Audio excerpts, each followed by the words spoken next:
voy a vestir esto para estar dentro de este grupo, que es lo que hacemos todos. Entonces, dependiendo del grupo, visten de cierta forma, o hay más reglas o menos reglas para vestir de cierta forma. Ujú. Entonces, pues ahí donde, y ahí entra un rollazo, es un rollazo. Lo del vestido, la vestimenta no es nada, no es un tema no es un tema sencillo, ¿no? No es un tema, No, no sencillo, no es un tema simple, es un tema complejo.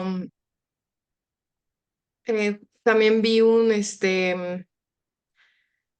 creo que fue un post, y no me acuerdo hace cuánto tiempo, pero hasta ahora lo recuerdo, que era, ay, no puede ser, por tanto estarlo pensando se me está yendo bien cabrón. Ah, ya, que, por ejemplo, las pasarelas o esas, sí, esas pasarelas que dicen como, ay, esa ropa, ¿quién la usa, no? Y que nunca la ves como alguien usándolo, Ujú. solo lo ves como en la pasarela y nunca lo vuelves a ver, o lo llegas a ver en algún evento de alguien famoso o algo así, que realmente eso es como la exposición de una pintura o Mm, como un performance, o sea, no es tanto como para que lo uses de diario, o sea, no tiene como una función de solo cubrirte o protegerte, sino que es como arte, o sea, que hay muchos que son como artistas de la vestimenta, o sea, ya lo llevan a eso, no solo el cuidar la piel o lo que sea.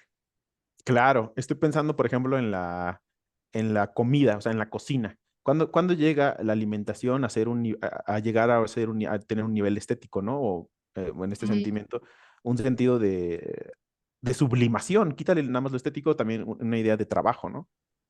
sí. Hola, Hola a Enrique. todos. Hola, hola. Estamos conversando, haciendo Hola. cháchara en Hola, lo que hola. se conecta el resto. Sí, claro. Sí, pero ahorita ya, yo creo que ya podríamos comenzar, ¿no? Pero bueno, sí, si quieres ya empezamos para no Ok, alargarnos. vale. Este, bueno, hola, bienvenidos a todos a esta sesión de cuentos, esta sesión pre-Navidad, eh, que en esta ocasión leímos La caída de la casa Usher de Edgar Allan Poe y Usher 2 de Ray Bradbury. Este, algunos de nosotros ya habíamos leído a Edgar Allan Poe aquí en el club, creo que justo el año pasado, si no me equivoco, o hace 2 años. Mm, No, el año hace pasado, ¿no? el año pasado, justamente Ajá. el año pasado. Y pues lo pensamos mucho en si volver a leerlo, porque pues ya lo habíamos leído, pero la verdad es que vimos esta relación, esta oportunidad entre estos dos cuentos, ¿no? La caída de la casa Usher y Usher 2. En lo personal ya había leído Usher 2, pero hace tiempo, y como que lo recordaba, pero no. Y esta vez que lo volví a leer, ya no solo siendo otra Mariana, sino también conociendo más a Edgar Allan Poe, conociendo más a Ray Bradbury, dije, qué rico. O sea, se disfrutó, yo lo disfruté muchísimo, no sé ustedes. Este, Creo que va a ser difícil no hablar de los dos al mismo tiempo, o sea, no estarlos relacionando. Entonces, pero voy a intentar comenzar con el de la caída de la casa Usher. Yo ese no lo había leído, y me encantó porque sin duda se distingue Allan Poe, ¿no? O sea, creo que en cuanto lo leas, aunque no sepas que es de él, vas a saber que es Edgar Allan Poe hablando. Me encanta cómo describe las cosas. Me gusta mucho que te mete en ambiente, ¿no?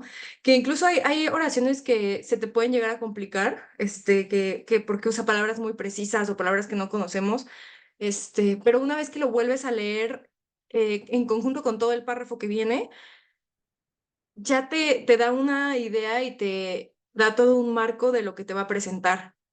También hay veces que yo me preguntaba, bueno, ¿y por qué me cuentas esto, no? O sea, ¿por qué me estás dando estos detalles? Y después me fui dando cuenta de su importancia, porque primero fue como de, ojalá no me aburra, o ojalá que no se extienda tanto, pero una vez que ya voy entrando a la casa, digo, ya entendí por qué me tuvo que contar dónde estaba la casa, las roturas que comentaba, o los colores, o incluso la laguna, o el cómo se sentía él. Que de hecho el cómo se sentía él, eh, primero me pregunté por qué empieza diciéndote cómo se hace sentir él, ¿no? ¿Por qué no solo le da como esa importancia a lo visual? Y después me di cuenta que prácticamente todo el cuento se trata de eso, o sea, del sentir, como de cómo las emociones se pueden ver, o sea, cómo son palpables en una casa que está por caerse, ¿no? Porque desde el principio te dice, estoy deprimido. ¿Y qué es deprimir? Como que irse para abajo, ¿no? Y cómo se llama la caída de la casa Usher. Y también me gustó mucho la intriga que me generó en que no sabía cuál iba a ser su conclusión, o sea, como de por qué me estás presentando a este personaje y me estás presentando todo esto, o sea, ¿en qué vas a acabar y por qué me quieres contar esto? Este, bueno, ya llegas al final, bastante sorprendente, que ya después voy a comentar al respecto. Y por el lado de Usher 2 se A mí me nota. gustaría comentar de Edgar Allan Poe, Ok. Iba a ser como, ¿sí? bueno, sí, sí, está bien, adelante. ¿Sí? Bueno, Sí. pues la caída de la casa Usher. Primero, un poco así como ya mencionó Mariana, pues en Edgar Allan Poe ya leímos algunos de sus cuentos, algunos de ellos vamos a hablarlos acá porque tienen que ver mucho, ¿no? Sobre todo hablar de Usher 2. Antes de meterme como a más detalles, un poco más de discurso estético y como de recursos y de formas, me gustaría hablar sobre el género. El género es algo muy importante, sobre todo cuando nos acercamos a la literatura moderna, por decirlo de una forma. Después justamente yo lo veo a partir de Edgar Allan Poe. ¿Por qué? Porque Edgar Allan Poe, pues a mi forma de ver, es uno de los grandes maestros del cuento, ¿no? Y tal como lo mencionabas, de que Edgar Allan Poe no usa palabras de más, todas las descripciones que usa, son necesarias para el cuento, ¿no? O sea, desde el cómo describe la casa, pero no solamente la casa, sino todo el ambiente, también el bosque, este arroyo que pasa por la casa, todo esto que va a tener mucha, mucha importancia justamente para decir lo que dices, para este ambiente que pone. Fíjate cómo en cada párrafo siempre nos va a poner palabras como fantasmagórico, horrible, insondable, cosas de este estilo que fueron los prototipos o los primeros usos de la ambientación terrorífica. Hay que pensar que esta ambientación terrorífica nace con Edgar Allan Poe, con los Shelleys, con... Ajá, Añadiendo justo eso, rápido, algo que distingue mucho a Poe también es decir, como, y una sensación que ningún humano se puede imaginar, o claro. que se quedaría muy corto en estas palabras, ¿no? Que eso Mm. ya no lo vemos mucho hoy en día, pero él fue como el que dijo, es que tal vez esto es preciso para decir cómo te hace sentir. Sí, justamente a eso iba, que dices algo muy importante, que es cómo Edgar Allan Poe, bajo su narrador, que no sabemos su nombre, que es el narrador, el que experimenta esto, este, habla sobre sus sensaciones. Cuando llega a la casa dice, es que me daba una sensación de tristeza, pero no sabía por qué. Ahora, esto va a ser muy importante en los dos textos. ¿Y por qué? Porque es la idea de la sensación. Y vamos a hablar de esto más a detalle, al menos yo después, pero me quiero mantener con lo del género. Hay que pensar que cuando Edgar Allan Poe escribe estos cuentos fueron antes de 1850, porque Edgar Allan Poe murió en 1850. ¿Esto qué significa? Fue antes de que exista el psicoanálisis, fue antes de que aquí, escribiendo a Usher, está escribiendo el primer Drácula, antes de que llegue Bram Stoker y ponga a Drácula, ¿sabes? Pero fíjate la forma en la que lo describe, con estos detalles finos, con los labios finos, esta cara pálida, la forma en la que describe el mentón, las ojeras, cómo describe la misma mansión, ¿no? Y recordemos de qué va Drácula. Va de esta persona que tiene que ir a ver lo del el relajo inmobiliario que tienen con el castillo de la mansión y llega y porque va invitado por parte de Drácula, ¿no? Y se mete en la mansión y se empieza a dar cuenta de todo esto que ahora conocemos como las convenciones sobre los vampiros. Ahora, aquí viene otra cosa muy importante, el vampirismo. ¿Qué es el vampirismo? El vampirismo es uno de las convenciones del género fantástico de terror, que más han estado en la historia de la humanidad. O sea, estos arquetipos del vampirismo se mantienen. ¿Por qué? Porque reflejan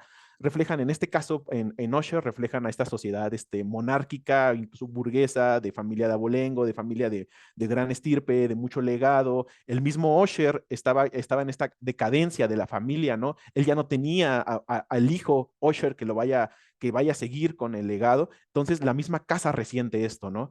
Él mismo, vamos a hablar también de la idea de inmortalidad, de la idea de la eternidad en los dos textos, que también es muy importante.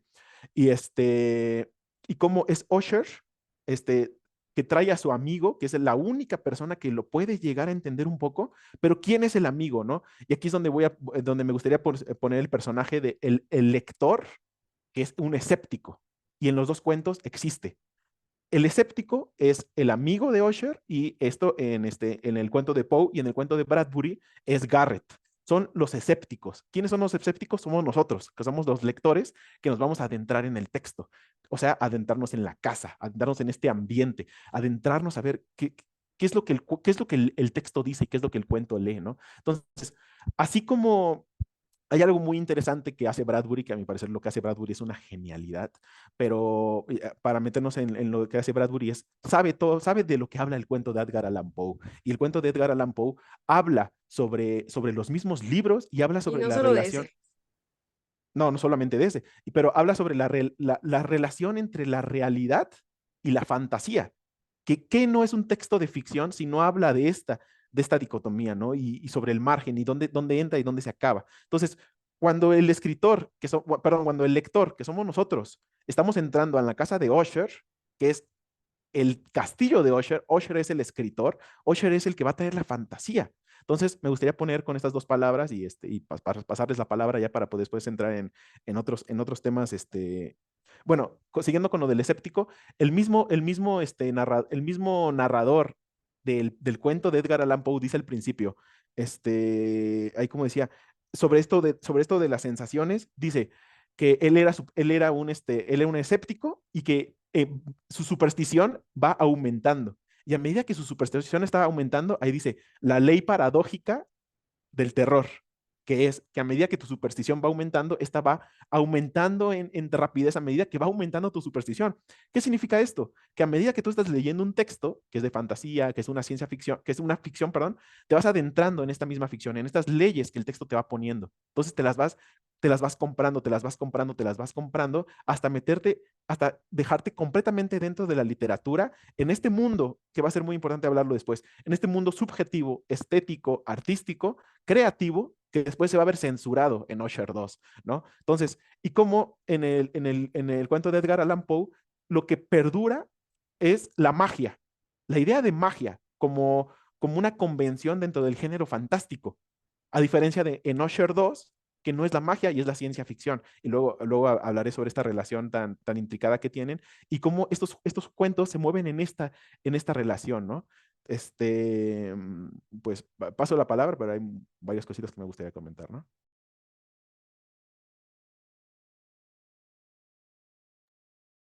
Adelante, qué les pareció? ¿Qué les hizo sentir? ¿Cómo se sintieron al leerlo? Se vale decir que no les gustó también. Miren, Mariana, a mí, yo solo pude leer el Usher 2 y la verdad me costó trabajo entenderlo.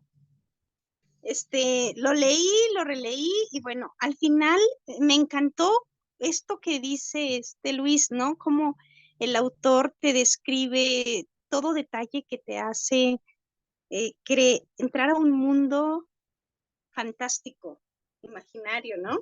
Pero bueno, me gustó el de Usher 2 porque pues habla pues, de que un señor viaja a la luna, ¿no? Y que, y que allá construye un castillo, ¿no? O una casa o no sé qué, ¿no? Pero, pero se siente triste, está enojado porque dice que en la Tierra han quemado todos los libros, que los libros que hablan de fantasía, porque consideran los políticos como que son pretextos, ponen miles de pretextos, pero uno de ellos es que porque el ser humano si lee esos libros que hay, pues es no vivir en la realidad, es no vivir en el aquí, en el ahora, ¿no? Y que eso es como fantasioso, por eso justifican la quema de libros y, y de alguna manera pues también critica porque está enojado porque los políticos ¿cómo se dice? Pues sí, el sistema no permite que tú leas porque es una forma de abrir los ojos, ¿no? Eso Pues entendí. es curioso que dijeras que justo a lo que se refiere Luis, porque Luis estaba hablando de la caída de la casa Usher. Sin embargo, aplica también para este, ¿no? O sea, solo me da risa el que también se acopla. Este, y entendiste lo que o sea, lo esencial, ¿sabes? O sea, te equivocaste con que llega a la luna, pero, Ah, pero, Marte, A Marte. ajá, es a a Marte, Marte, perdón. que justo es parte de la antología de Crónicas Marcianas. También recomendadísimo, Crónicas Marcianas, muy bueno. Este, y es que antes de continuar, me gustaría saber si alguien más quiere hablar sobre la caída de la casa Usher, antes de pasar al de Usher 2. A mí me gustaría ahorita, perdón, responderle un poco a Ana. Qué bueno que leíste Usher 2. Aquí el plan era leer primero La caída de la casa Usher y luego Usher 2, porque se entiende claramente que no vas a agarrar el contexto de en dónde surge Usher 2, ¿no? Aunque es una historia Ajá. autorresolutiva, la caída de la casa Usher es lo que da todo el pie y todo el contexto para que Usher 2 crezca como texto, ¿no? Pero aún así es Fíjate una Ah, buena razón. que yo leyendo Usher 2 también, que lo leí primero hace mucho tiempo, me gustó, pero también había cosas que no entendía, justo porque hay mucha referencia. O sea, eh, pero aún así se entiende. O sea, a lo que voy es que tiene esta magia de que se puede entender sin conocer las referencias tal cual, pero cuando conoces las referencias tienes una experiencia que dices, wow, o sea, este autor mm, no solo estudió, sino más bien entendió y entrañó a Edgar Allan Poe, que hace un muy buen tino mencionando directamente a Allan Poe, justamente para estas personas que no lo conocen o no sepan bien las referencias. Creo que se me hace muy pertinente que haya dicho el señor Poe, ¿no? Y así. Vera, ¿querías comentar algo? Bueno, sí, yo quería comentar acerca de de cómo te va introduciendo, ¿no? Yo creo que todo lo descriptivo, tanto de del entorno, de la arquitectura del castillo, de los sentimientos, de las sensaciones, creo que llega a capturarte, ¿no? O sea, como que te vas ubicando en ese lugar, ¿no? Incluso te vas un poquito sugestionando de esa sensación, ¿no? Eh, el relator no lo había identificado así hasta ahorita que lo comenta Luis en el tema de Bram Stoker, ¿no? O sea, ahí también hay un narrador y aquí también, ¿no? O sea, coinciden en tener un narrador en el ambiente, ¿no? Entonces, me gustó. Yo también quería comentar, yo había visto una película de la caída de la casa Usher. Ya no pude identificar los cambios porque, bueno, siempre me pongo a buscar. Hay varias películas incluso una que es muy antigua, creo que o sea, bastante anterior. De por sí es una película, me parece que es de los 60. No sé si antes o después del 63, pero es una película bastante vieja, la que yo había visto con Vincent Price, algo así, el actor que la hacía del propietario, ¿no? Del castillo Usher, el último, ¿no? Entonces, no alcancé a encontrar el sentido del final, pero porque la película, pues sí se ve físicamente cómo se cae, ¿no? La casa. Pero sí, me gustó esa redacción, ¿no? Que te va llevando de la mano. Muy parecida a lo que se ve un poco en Bram Stoker, ¿no? Que de repente personajes un poco oscuros, ¿no? Pero sí te atrapa definitivamente. Me gustó leerlo. Sí, Gracias. sí, pero hay que pensar que Drácula se escribe 50 años después, o sea, ya después de una serie de procesos, ¿no? De gente que ha leído al mismo Edgar Allan Poe, que ha representado la misma representación de Edgar Allan Poe. Y esto va a ser muy importante para estos textos, ¿no? Si Bram Stoker se escribe 50 años después, llega Bradbury y escribe Usher 2 50 años después de Drácula. O sea, 100 años después de que escribe esto Edgar Allan Poe. Y aquí pasa algo muy importante que es justamente de lo que ya comentaba Ana, que es este, ¿cuál es este bache que existe entre la caída de la casa Usher y Usher 2? Y entre ellos es, si la caída de la casa Usher representa, a mi forma de ver, lo fantástico atribuido bajo a la magia, ¿a qué me refiero con la magia? Aquello que no podemos entender y que no sabemos de dónde viene, pero sabemos que hace algo. Esa es la magia. Y luego está el bache, que es la modernidad, que es la modernidad es aquello que rompió la fantasía, es aquello que rompió, que destruyó la caída de la casa Usher. Y esta modernidad, que es la de el hombre, o el humano que siente que tiene la razón, que puede llevar todo bajo una idea, objetiva, que va hacia lo cuantificable, etcétera, etcétera, destruye la magia, hace la caída de la casa Usher, pero luego en respuesta de Bradbury con la ciencia ficción, que es el paso de la magia a la ciencia ficción, lo único que divide esto es la tecnología, es el uso de la tecnología. En la magia, la tecnología no se reconoce como tecnología y en la ciencia ficción, la herramienta que hace la ciencia ficción se reconoce como tecnología. Y no solamente eso, lo importante es que el humano la reconozca como tecnología. Entonces, cuando llegamos a Usher 2 y nos encontramos con que, ya como nos describió Ana un poco, que llegan a Marte porque viene de Crónicas Marcianas, si vieron, pues al principio dice abril de 2005, esto tiene que ver con el sentido de Crónicas Marcianas, de cómo va llevando sus cuentos, pero cuando llegan, este cuate, Stendhal, hace la casa Usher, ¿no? La manda a hacer con gente, pero completamente tecnológica. Y ojo, entonces, ¿qué pasa? A diferencia de la casa de Usher, de Edgar Allan Poe, que es completamente mágica, ambientada en un ambiente, valga la redundancia, medieval, fantástico, de caballeros, situada en una literatura en la cual el Quijote se crea, que es la de caballeros, la de medieval, completamente fantástico, que viene a destruir esta fantasía, el hombre moderno viene a destruirla, y luego llega Bradbury con la ciencia ficción, después de haber leído a los Kurt Vonnegut, a los Asimov, a los grandes rusos, a todos ellos, bueno, ser de esa misma camada, hace la ciencia ficción bajo esa casa Usher, ¿no? Y dice, a ver, ¿cómo vamos a generar el terror, no? Y Mariana tiene su nombre por alguna razón, y es 451 por Fahrenheit. Fahrenheit 451 es el libro que escribe Ray Bradbury, que habla acerca de la gran hoguera y de la gran represión estatal que hacen sobre los libros, que tiene que ver con el cuento de Usher 2, ¿no? Justo por eso al inicio me adelanté un poco a hablar también de Bradbury, porque sabía que iba a ser imposible no hablar de los dos, pero quería decir un breve resumen de lo que se leyó, ¿no? O sea, si Alan Poe, es que básicamente ya lo dijo Luis, pero si Alan Poe, usa todo esto de la ficción y lo vuelve muy oscuro y habla como de esta depresión y del... em, como de estar hasta que suceda, Bradbury se va a la otra, utiliza eso y se va a otra vertiente, ¿no? Que a pesar de que habla como de algo triste, lo vemos desde una perspectiva un poco más, se puede decir que de rencor, pero también como de no me voy a dejar, ¿no? A diferencia de los personajes de Alan Poe, que son más, conformistas o que es como nada más voy a esperar y ver qué sucede. Aquí con Bradbury los personajes son más como de, a ver, ¿qué vamos a hacer para que suceda lo que quiero que suceda, ¿no? ¿Por qué?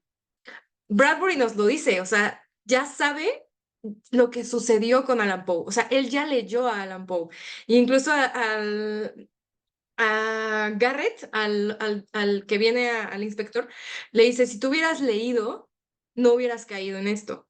Y entonces él te está diciendo, yo estoy haciendo este cuento o Stendhal está tomando estas decisiones porque ya ha leído, o sea, porque ya sabe cómo no quiere que termine, ¿no?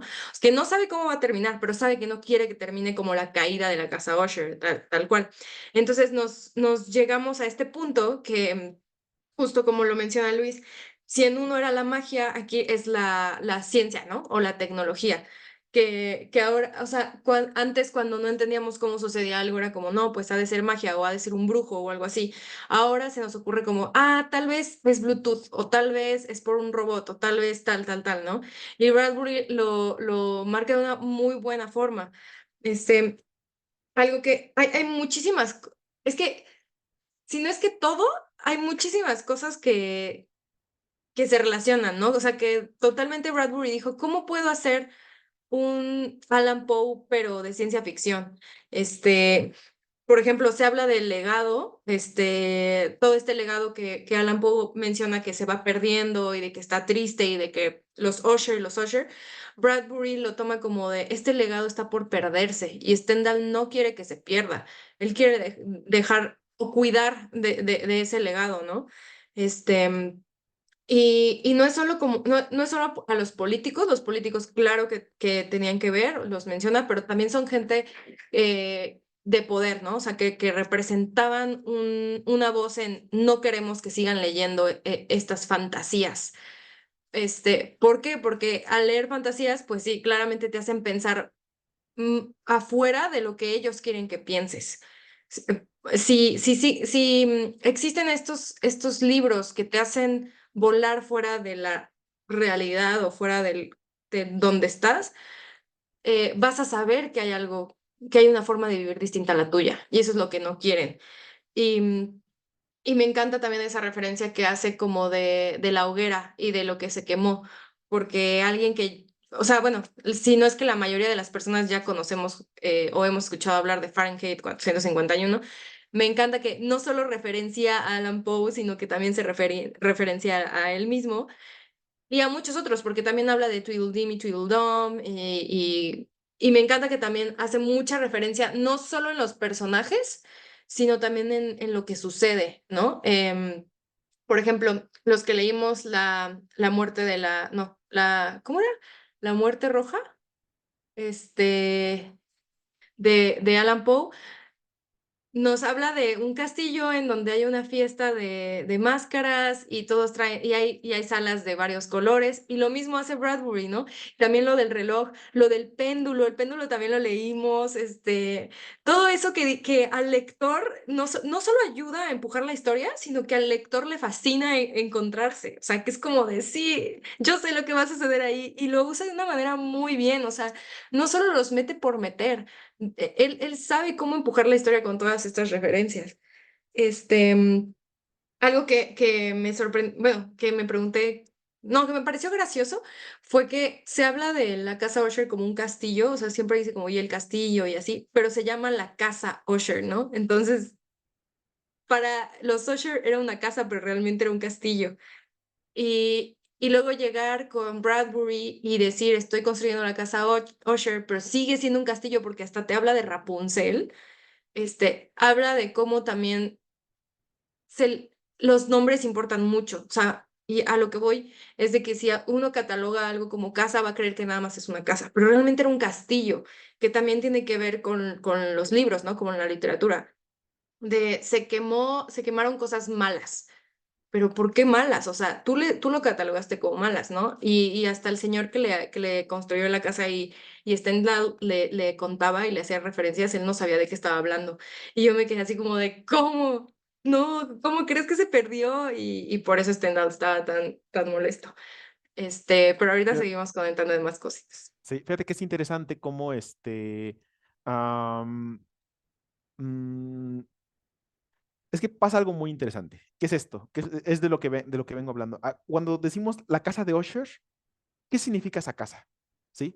Y para mí esa casa significa esto que les mencionó, que es toda la literatura medieval fantástica, ¿sí? Que en los tiempos, ya el mismo Quijote se burló de ellas, marcaron una época brutal, ¿no? Y en la caída de la casa Usher es cuando ya no le queda, ya no le queda un hijo que siga con esa cultura, con esa tradición, ¿no? Entonces, cuando ya no le queda un hijo con esto, tiene que venir un algo a destruirla, ¿no? Y este es el mismo lector escéptico, es el lector que llega al castillo y no se cree lo que sucede, para él es su amigo.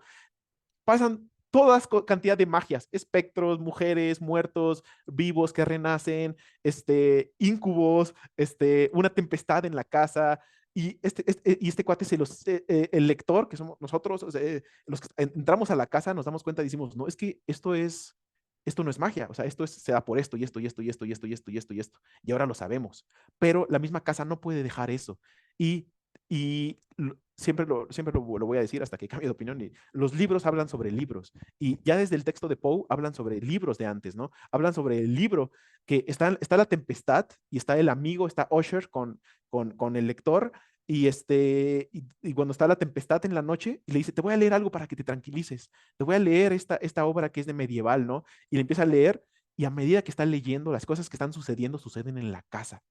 Y a medida que esta fantasía se come la realidad y la realidad se transfigura en la fantasía, aún así el lector no lo percibe así. Dice, no, es que esto no puede estar pasando, no tiene que ser así. No puede ser que yo esté entrando a esta casa y sí esté sintiendo todo esto que la experiencia subjetiva, estética y artística me lo va a dar, ¿no?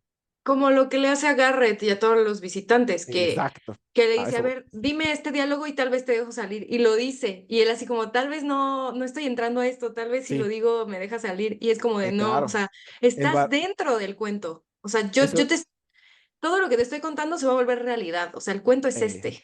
el barril del amontillado. O sea, ahí fue el cuento del barril del amontillado, que es, entonces, ahorita antes de que llegáramos a Osher 2, a eso iba, ya en Edgar Allan Poe ya está este recurso. Y ya desde 100 años después de que se lea, de que se escriba esto, y 150 años a que nosotros lo leamos, más 170 años,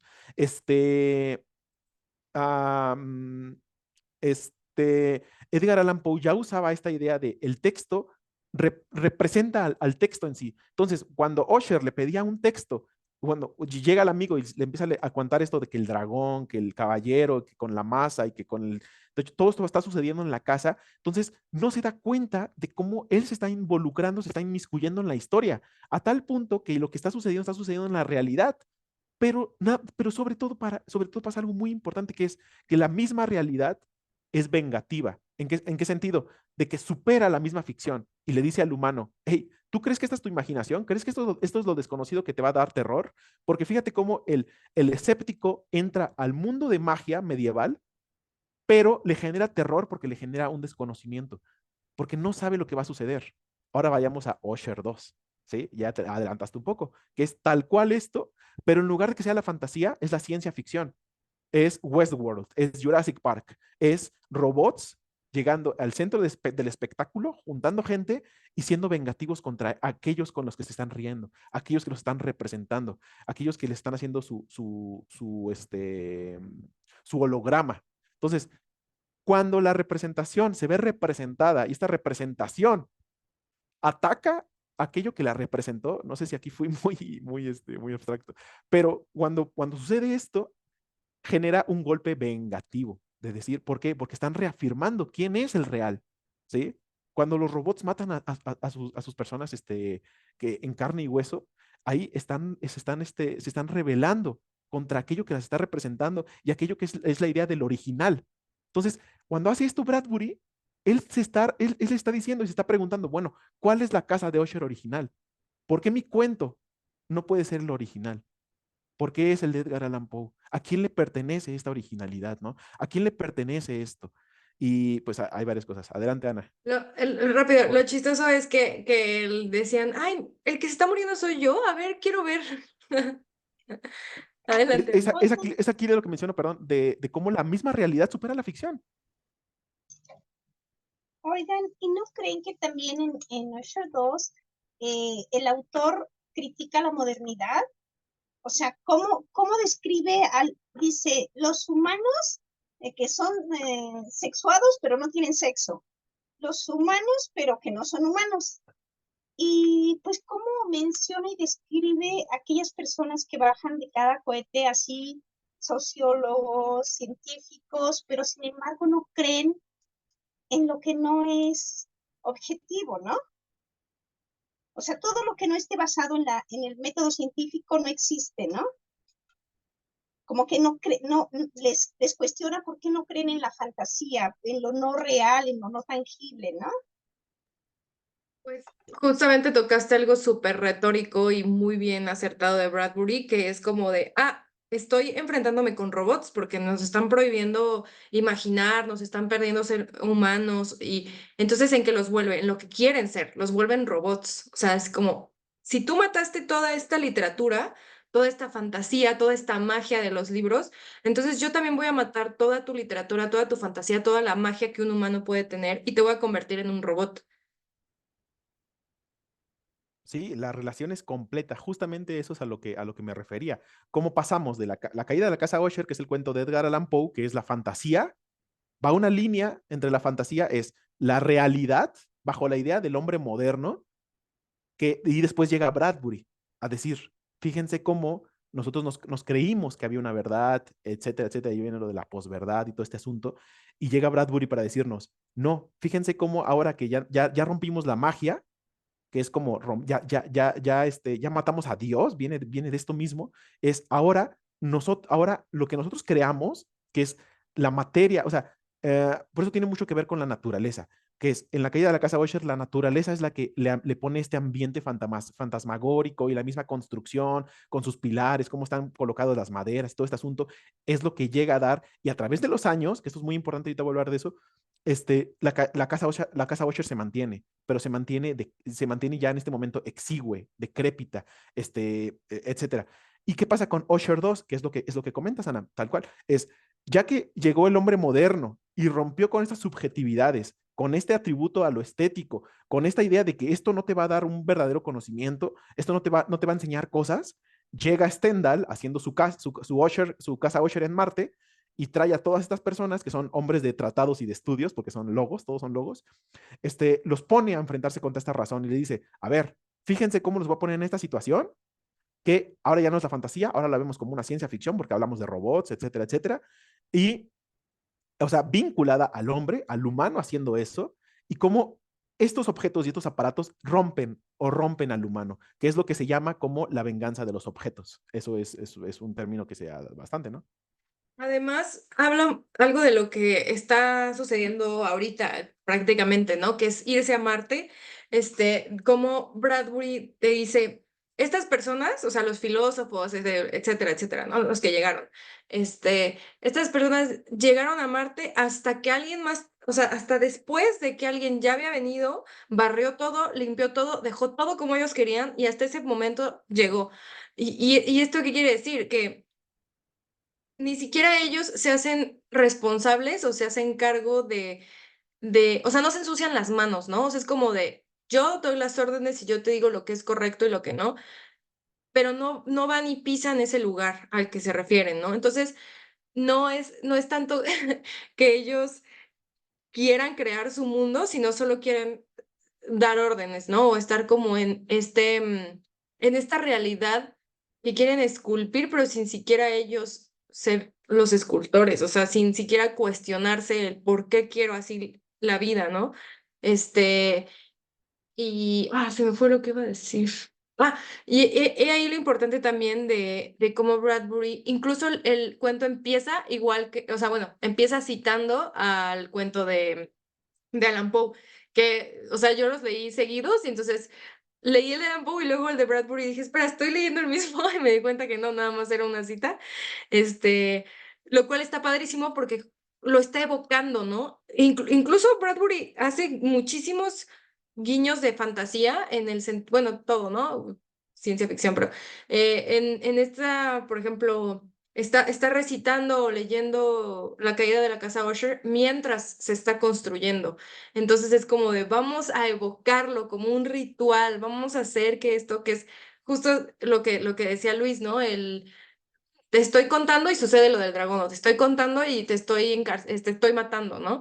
Este, y también ahí ya viéndolo más como escritora, o sea, como la pluma, la importancia que fue prestar atención a estas descripciones que hace Alan Poe, porque Bradbury también lo mete en los diálogos del personaje. O sea, lo que vimos en Alan Poe diciendo como una casa lúgubre, verde y roja y la grieta y no sé qué, Stendhal lo decía como de, perfecto, está aquí la grieta, la luz es perfecta, es roja y no sé qué, y te va diciendo las mismas descripciones que Poe te puso en un párrafo, pero Bradbury te las pone en el personaje. Entonces también eso, dije, esto es fascinante porque son formas del ambiente, son formas de envolverte. Y si Bradbury no hubiera puesto estos diálogos, no sabríamos a lo que los visitantes estaban enfrentando, que era la casa Usher, a lo que se enfrentó el narrador de Poe.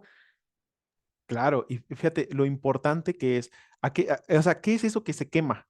Porque al personaje de Stendhal en Usher 2 A él le queman su biblioteca con 50,000 libros. Entonces, a él le quemaron su casa Usher, ¿sí? A él le quemaron esta casa, que es, al principio dije, Edgar Allan Poe escribe esto antes de que exista el psicoanálisis. ¿Por qué? Porque es esa misma conciencia, o sea, en el cuento de Edgar Allan Poe, si vemos, es algo, es el desconocimiento y por ende un horror o un terror a eso desconocido que es el inconsciente. Entonces, el hecho de que, y lo vemos en muchos cuentos de Edgar Allan Poe, el de la máscara roja está claro en eso, ¿no? Que es el mismo inconsciente, etcétera. Y cómo es ese terror a medida que vamos pasando por salas, ¿no? Cómo es ese terror a medida que nos entramos a la casa Usher. Y aquí hay algo muy interesante. Usher, la única forma en la que podía expresar su contexto de una forma lo más material posible tenía que ser a través de un poema. Y en ese poema sale el verdadero Usher y lo que le está pasando a su pueblo. Y lo está diciendo, no, es que ya nos estamos quedando sin esto, hemos perdido lo que antes teníamos, el pueblo no está, bla, bla, bla, bla, bla, bla. No, y el lector, el narrador de Poe dice, es que cómo estaba la casa, hablas del contexto, cómo estaba el bosque, cómo estaba la casa, cómo era el arroyo, cómo no tenía nada de vida. En Usher 2 dicen, pusimos 10,000 toneladas de DDT, ¿no? De insecticida para matar todo. Y dice, este, en la casa, ay, se me fue a lo que iba. Pero bueno, no importa, una disculpa. A mí me gustaría hablar sobre el tema de lo inorgánico y lo orgánico, el concepto de lo inorgánico y lo orgánico, que es que en los dos textos se presenta, es en el primer texto, que es el de la caída de la casa Usher, es lo orgánico, que es la naturaleza, este ambiente que se transforma, se transfigura con lo orgánico que son los seres, que son los seres humanos, que son Usher, Madeline y el relator, que se van mezclando y que se pierden frente a la casa, ¿no? O sea, no sabemos cuándo la casa es la casa y Usher es la Usher o Usher es la casa, lo cual está muy interesante porque los describe de una misma forma, ¿no? Y dice, a medida que esta música que él entona, pues es una música lúgubre, solamente de cuerdas. ¿Por qué? Porque Usher, si algo tiene miedo, es a la misma realidad, porque él es la fantasía. Entonces, a él le da miedo todo, a él le da miedo cada sensación, cada sentimiento, a él le da miedo sentir porque mucha luz lo afecta, mucho ruido lo afecta, mucho aire lo afecta. Entonces, esta misma realidad lo afecta que nada más lo permite vivir dentro de la casa Usher, que es donde está la fantasía, que es, y es esta idea del ser viviente, ¿no? Dice, ser viviente que se lleva a lo inorgánico y cómo esto inorgánico se pierde. Y ahora vayamos con Usher 2 de Bradbury, ¿qué es lo inorgánico? Ahora, aquí vemos el cambio de la fantasía a la ciencia ficción. La ciencia ficción es, de nuevo, la venganza del objeto, o sea, la venganza de lo inorgánico. Aquello que son tubos, resortes, alambres, relojes, metrónomos. Fíjense qué tipo de ciencia ficción. Hoy en día, si hacemos una ciencia ficción, no la haríamos con esos conceptos análogos de tecnología. O sea, haríamos diferentes cosas. Pero en esos momentos que son la ciencia ficción de Estados Unidos de los años 50, pues todo era como muy análogo, ¿no? Entonces, eh, Usher 2 es lo inorgánico matando a lo orgánico. Y no solamente matándolo, poniéndose en sus zapatos, representándolo. O sea, elimina al original y ahora él se postula como lo original, ¿no? Entonces es como esta venganza del objeto, esta venganza de la verdad, esta bofetada al hombre moderno, lo cual le da mucha, mucha belleza a estos dos textos. Bueno, yo quiero comentar algo así muy breve. Una disculpa porque no leí todo o sea, solamente leí un pedacito. Pero lo que sí me queda claro de lo que ustedes han estado comentando yo soy un escéptico, digamos, ¿no?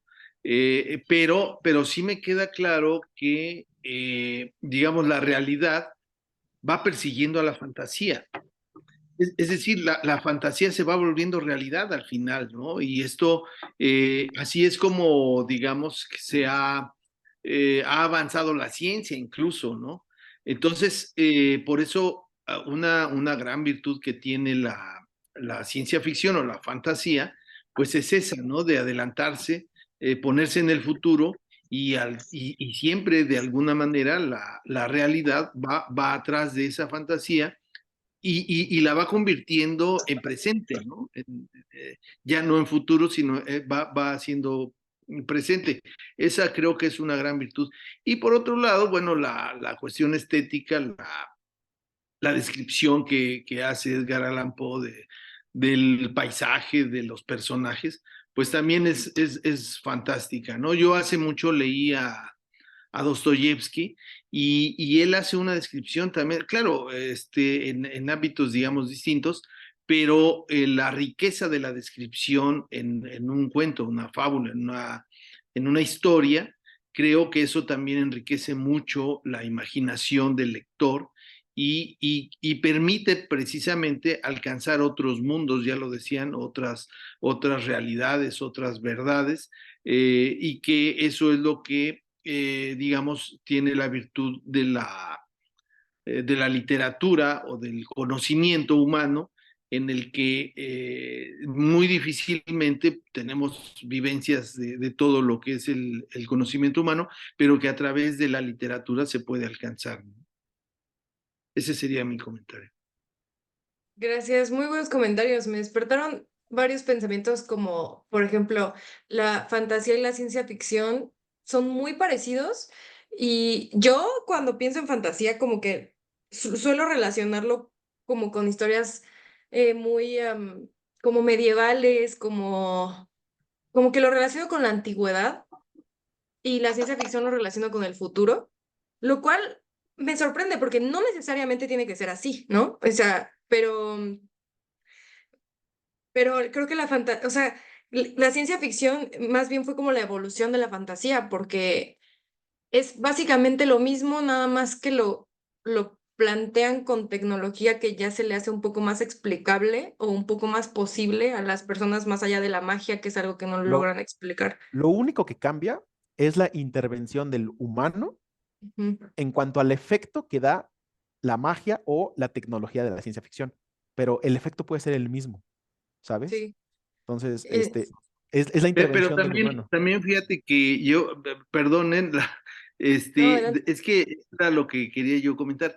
O sea, se rompe digamos, la idea o el paradigma de decir que la realidad es contraria a la ciencia ficción o a la fantasía, o viceversa, que la fantasía es contraria a la realidad, cuando realmente creo que son complementarias, ¿no? Sí. Y ya no se sabe qué es primero, si la fantasía o la realidad, no sé, pero sí es, digamos, una relación no contraria, sino complementaria, diría yo, aunque los escépticos dicen lo contrario, ¿no? Dicen, "No, esto no puede ser realidad, no, esto no es verdad", pero creo que también esto modifica un poco mi concepto sobre lo que es la fantasía y lo que es la realidad. Hay que Sí. aceptar, a pesar de ser tan escéptico, aceptar que realmente, que existen otras realidades, que pueden existir otras realidades. Sí, perdón, yo lo reduciría a bueno, no reducir, lo sintetizaría con la forma de decir, hay cosas que podemos explicar únicamente de diferentes formas, que es en lo que va, por Ujú. ejemplo, el cientificismo cree que únicamente el único conocimiento que puede existir es a través del método científico, cuando ya se ha comprobado muchas veces que no, que el mismo método científico está muy limitado, ¿no? Y que hay muchas cosas que escapan del mismo sesgo científico por la misma forma en la que está hecho el método, ¿no? Y esto no significa que sea una información menos o más, etcétera. Es justamente, Enrique, eso es algo muy, muy importante, que es la misma relación entre la ciencia, perdón, entre la fantasía y la realidad. Y aquí hay algo muy, muy interesante que es en estos textos, y lo he dicho varias veces, los textos o los libros hablan sobre otros libros. ¿Y a qué me refiero con esto? Que el arte, sí, una de las cualidades del arte es su retroalimentación. ¿Qué significa esto? Que es su representatividad sobre otras representaciones. O sea, el primer libro, pues supongamos, son todas las de caballerías y sale, no me acuerdo del nombre del libro que pone Edgar Allan Poe, del cual leen ellos mientras están en el castillo, pero la caída de la casa Usher se construye sobre estos libros que fundamentan todo esto, ¿no? Pero es algo muy interesante que es su caída, o sea, es la caída de ellos, que ya Don Quijote ya la había visto desde antes, ¿no? Mucho antes. Pero es la caída de ello, luego llega el hombre moderno, que es este hombre que se cree racional, que se cree objetivo, que cree que puede alcanzar todo conocimiento natural mediante un método, etcétera, etcétera, positivista, y que se ve roto con cuando llega la censura, la censura a lo subjetivo, Entonces no se permiten ese tipo de expresiones y viene Osher 2 con Stendhal, que es un protector de estos libros, que es un protector de este inconsciente que no quiere perder, que es un protector de este castillo, de esta arquitectura que sabe que es importante porque, como dice, la ignorancia es fatal, ¿no? Les dice a ellos, cuidado que la ignorancia es fatal. Por no haber leído a Edgar Allan Poe, no saben qué es el verdadero terror. Y como no saben, y como ni siquiera saben qué es lo que desconocen, ni siquiera saben cuál es el terror que tienen. Y si no tienen un terror o si no tienen un horror, no saben cuáles son los peligros a los que se atienden. Y nos lo demuestra, perdón, Mariana, con la venganza de los objetos, que es los robots matando, y los robots que son una representación misma del humano, matando a aquello que los hizo, que es como nosotros matando a Dios en un símil, ¿no? ¿Qué es lo que decía de por eso se quemaron los libros? Es para que no sepan que hay otras, que puede haber otras realidades. Y ellos mismos se cavaron su propia tumba al no saber ni siquiera qué es el terror. Y por eso no sabían a qué se estaban enfrentando a eso. Em, Habías comentado algo de que era como la representación y que los estaba matando, ¿no? A los robots y a él mismo también. Y en ese mismo matar o deshacerse de algo, está reviviendo también Bradbury, así como de em, aquí es donde mataron a Alan Poe, pues aquí mismo es donde lo revivo. O sea, a partir de que haga esto, o sea, de que los vuelva robots, voy a volver a generar esta fantasía, o voy a volver a generar esta literatura, ¿no? Que justo me encantó que fue como un reivindicar o recordar a lo largo de todo el texto libros que llevan años atrás de él, ¿no? Y es una forma también de agradecer, como, bueno, no creo que él al escribirlo lo haya hecho como en agradecimiento, o tal vez sí, quién sabe, pero también es como un agradecer a partir de todo esto yo pude ser Bradbury, ¿no? Yo pude escribir todo esto y lo tomo y lo abrazo, ¿no? Y también me gusta mucho cómo podemos hacer una diferencia entre la fantasía y la ciencia ficción en cuanto a descripciones también, o con Poe y con Bradbury, las descripciones, porque si en uno vemos que en el terror es como dar como todo este contexto, oraciones muy precisas, muy descriptivas, muy visual, muy sensorial, un poco más lento para irnos llevando, para irnos envolviendo lo vemos en Bradbury y en su ciencia ficción mucho más dinámico, ¿no? O sea, más como todas estas descripciones no están en una oración per se, sino que están en acciones. O sea, no es tanto como el pensamiento del personaje o el narrador, sino son acciones. O sea, sabes cómo se siente algo, sabes cómo está algo, porque en una acción te lo está demostrando. Entonces también ahí es como prestar atención cómo queremos nosotros expresarnos o no solo cómo queremos, sino cómo las distintas formas de describir dan también otras perspectivas o dan otros empujes o otras sensaciones, que eso también quería remarcarlo como para que nos demos cuenta cuando estamos leyendo a alguien, por qué decidió describir ciertas cosas de cierta forma y no de otra, ¿no? Porque Bradbury también pudo haber hecho un cuento súper envolvente en el sentido del párrafo o de la oración, pero no, decidió que fuera con acciones y también es bueno prestar atención ya a forma de escritor, escritora, de uno cómo se quiere expresar y en qué momento puede decidir hacerlo de otra forma. Sí, claro, ahí se ve como esta evolución de la misma forma, ¿no? ¿Qué es lo que le interesa al lector cuando se genera el texto y este texto que está dentro de ese mismo contexto, ¿no? Que son 100 años de diferencia, ¿no? A mí me gustaría hablar sobre dos cosas muy interesantes y muy importantes que que considero, que es una, allá hablamos del género, que es el género del vampirismo, ¿no? Sobre todo, en los dos textos está el género del vampirismo, sobre todo en el primero. ¿Por qué? Porque el vampirismo normalmente lo asociamos más hacia la fantasía, pero no hacia la ciencia ficción. O sea, no pensamos en estos robots come sangre, ¿sabes? O no pensamos en un hospital como un vampirismo, pero lo son. Entonces, en esta idea, ¿quién es el vampiro, no? Aquí el vampiro es el mismo texto, que se alimenta sobre otros textos de antes y vive sobre esos textos, ¿no? Entonces, así como Usher vive sobre la juventud de Madeline, el texto vive sobre el texto que mencionan, del dragón y la espada de bronce, y los textos de Bradbury, por eso digo que si algo Bradbury hace bien en este texto de Usher 2, es decirnos lo buen lector que es de Edgar Allan Poe. Entonces, al decirnos, fíjense qué tan buen lector soy de Edgar Allan Poe, que te voy a hablar sobre los mismos temas de lo cual él habla. Y, y hay muchos temas de los cuales ni nos damos cuenta, y uno de ellos es el vampirismo bajo la misma representación, que es el texto que se alimenta sobre otros textos, como sucede en la caída de la casa Usher con Edgar Allan Poe, con textos de anteriores, sobre todo los de los caballeros medievales, y Usher 2 sobre los mismos textos de Edgar Allan Poe, que ya vimos que es la casa el asesinato de la calle Morgue, con lo del simio que la mete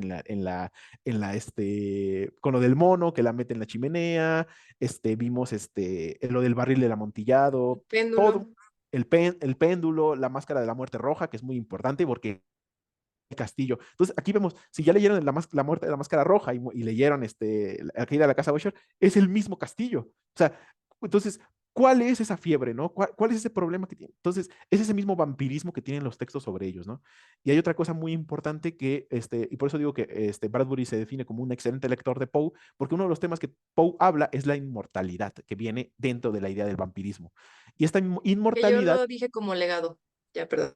como legado, claro, que es esta inmortalidad que lo vamos a ver en los dos textos, que es bajo la frase que dice, Edgar Allan Poe dice, la prolongación inmodificada de ese orden, cuando habla Usher sobre lo que le ha pasado a su legado, lo que le ha pasado a su casa, de que la casa ha sido la misma desde hace muchos años y eso mismo, en esa misma eternidad, eso mismo la está enfermando.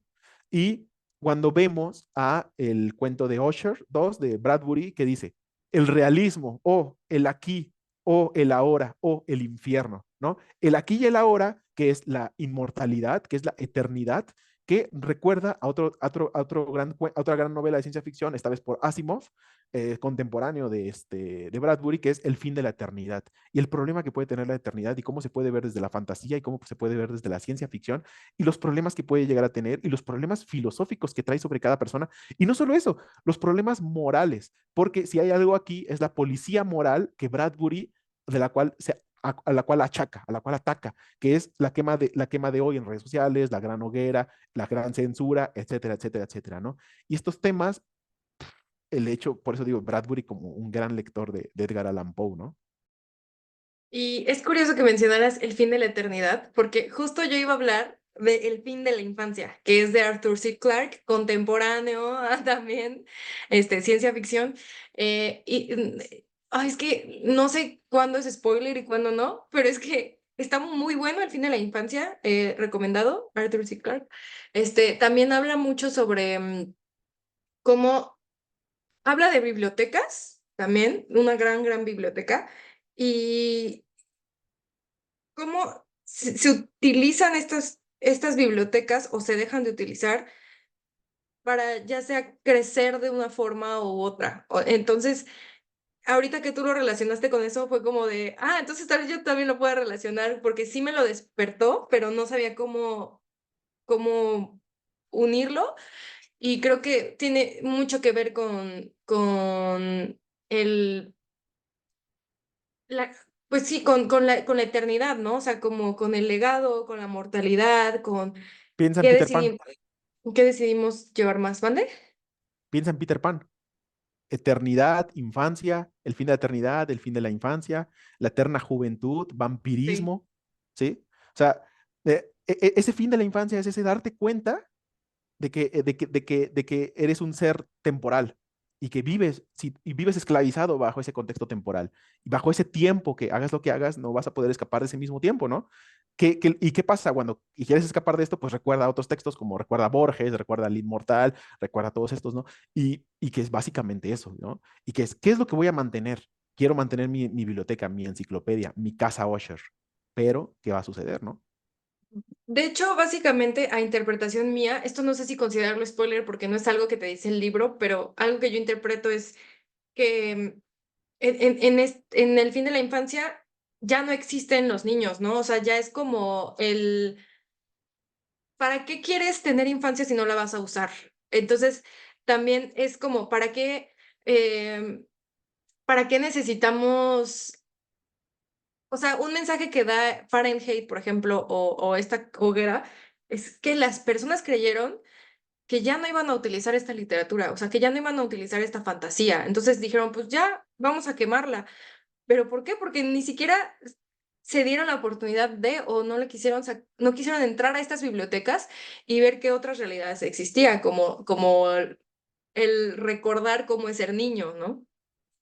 Claro que no deja de escapar de esta estructura histórica a la cual nos situamos y lo cual nos da todo este contexto del cual somos. Pero si olvidamos esta historia, pues ¿qué nos va a pasar? Que olvidamos aquello que sucedió de aquellos que se enfrentaron a lo desconocido, de aquellos que a pesar del terror y del horror se enfrentaron a lo desconocido, nos trajeron ese conocimiento sobre aquello desconocido y ahora ya no nos genera terror, ya no nos genera horror, sino podemos trabajar con ello.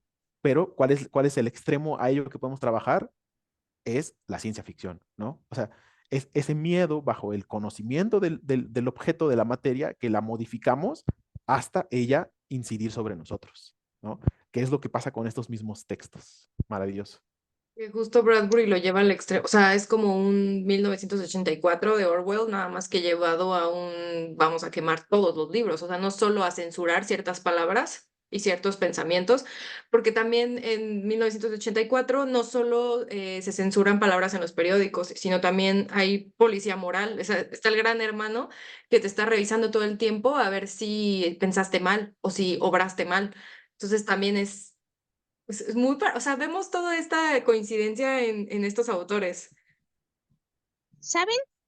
También me llamó la atención cómo el autor describe que el humano, o sea, que los humanos vivimos todos bajo ciertos tipos de miedos, ¿no?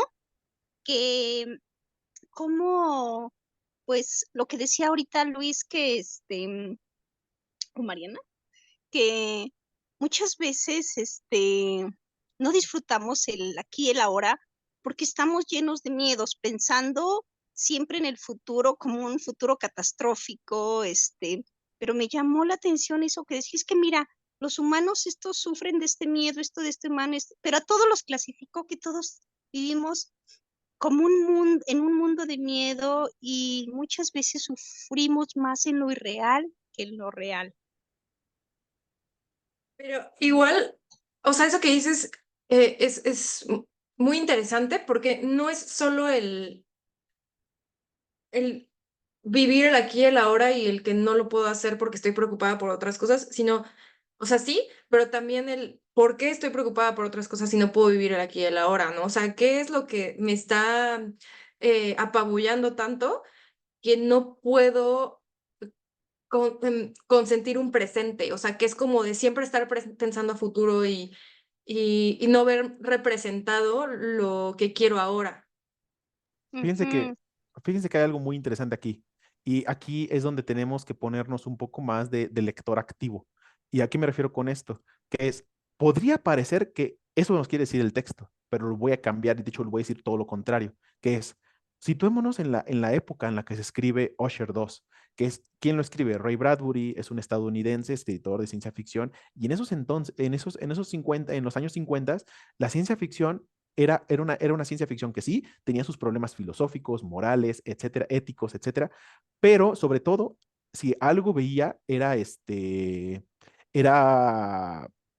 era un esparcimiento de la raza humana, o sea, del humano. Veía mucho progreso, o sea, veía un futuro muy esperanzador con sus problemas, pero muy esperanzador, sobre todo rompiendo muchas de las barreras naturales terrestres, situación que se ha roto después con en la ciencia ficción de los años 80, por ejemplo. Ahí se rompió.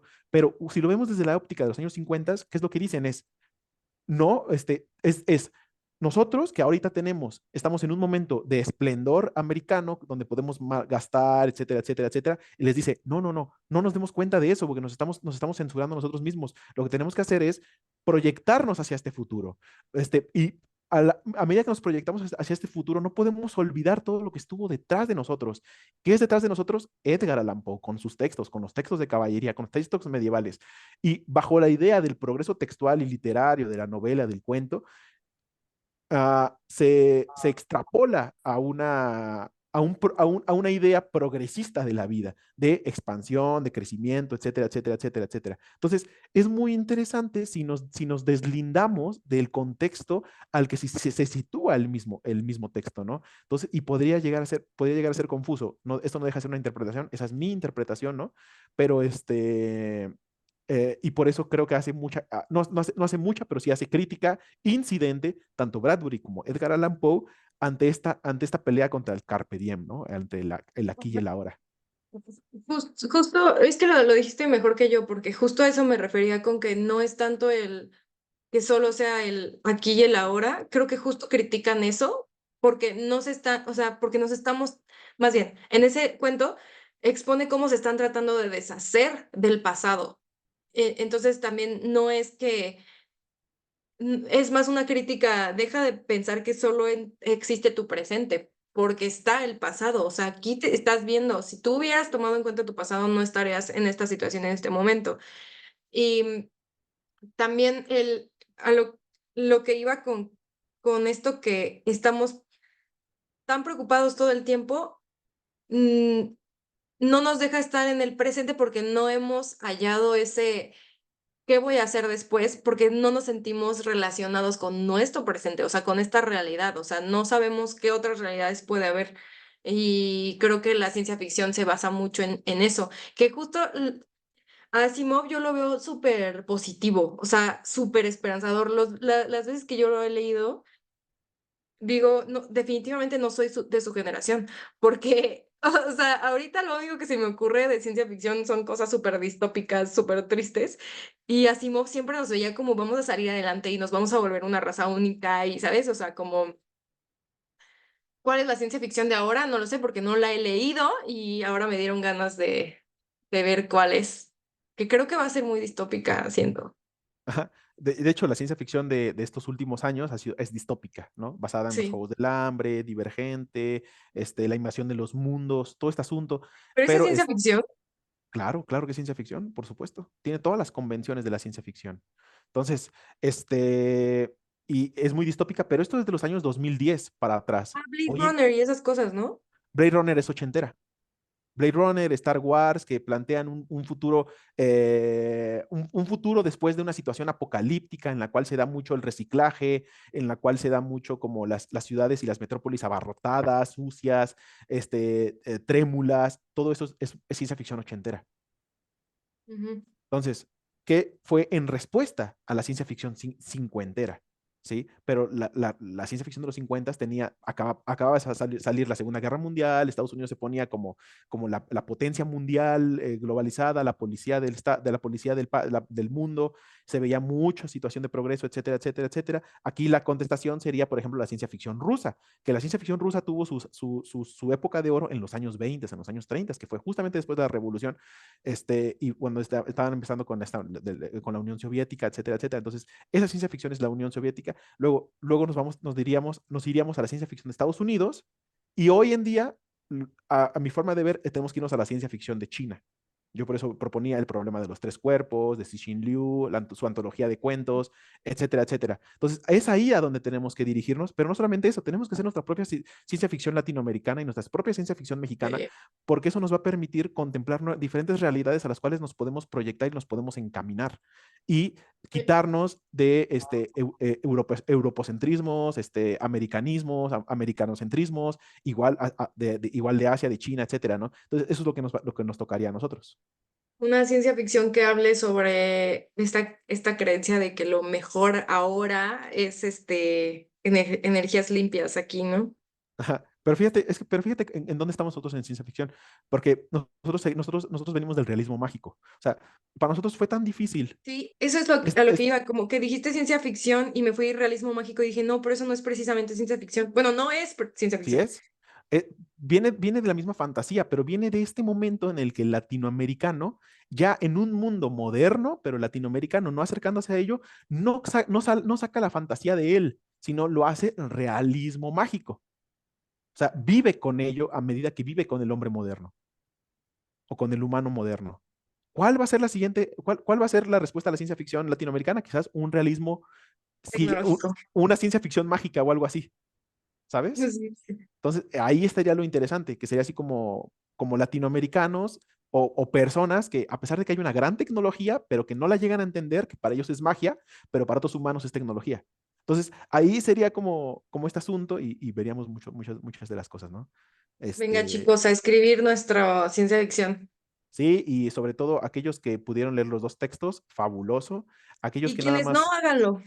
quienes no, por ejemplo, en el caso de Ana, que nada más leyó Usher 2, yo te recomiendo arduamente que leas la caída de la casa Usher. Y lo mismo para aquellos que leyeron solamente La caída de la casa Usher, ¿no? Y también Este, aventarse, si no quieren leerlos de Alan Poe, porque yo les diría, lean todos los de Alan Poe, pero si yo no también. quieren aventarse todos, tenemos nuestros videos de los cuentos de Alan Poe que hace referencia aquí. Yo dije, qué tino tuvimos.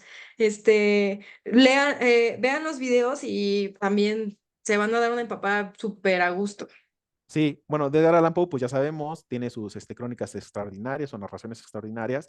De Bradbury, pues es un escritor de ciencia ficción, tiene Crónicas Marcianas, Fahrenheit 451, otra antología que se llama El Hombre Ilustrado, que es muy buena. Buenísimo.